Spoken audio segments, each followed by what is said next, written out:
দর্শক আমাদের সঙ্গে যুক্ত হচ্ছেন জয়পুরহাট থেকে শফিকুল ইসলাম সহকর্মী, জানাচ্ছেন সেখানকার ভোটের খবরাখবর।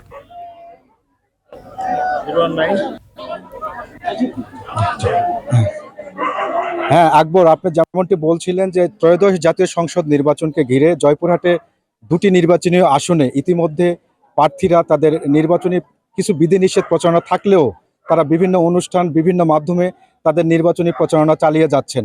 আমি এই মুহূর্তে জয়পুরহাট ১ আসনের পাঁচবিবি উপজেলার আমলা ইউনিয়নের এখানে আমার সাথে কিছু ভোটার এবং একজন প্রার্থীও রয়েছেন। আমরা আসলে ভোটারের কাছে আগে জানতে চাই যে তারা কেমন থেকে এবার উপকার করবে এরকম ব্যক্তি আমরা এক আসনে আমরা চাই।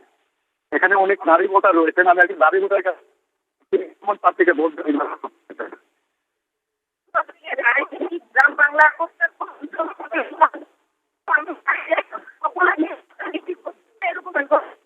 এবং আমার ব্যক্তিকে আমরা আমাদের আসলে নির্বাচিত করতে চাই এবং আমাদের রাস্তাঘাটের যে উন্নয়ন বা সমাজের নারীদের সমস্যাগুলো আছে সেগুলো সমাধান করে আমাদের নারী উন্নয়নের কাজ করবে যে প্রার্থী, আমরা সকলেই তাকেই ভোট দিয়ে জয়পুরহাট ১ আসনে সংসদ নির্বাচিত করব। এখানে ১ আসনের জাতীয়তাবাদী বিএনপি। শফিক, আপনাকে ধন্যবাদ।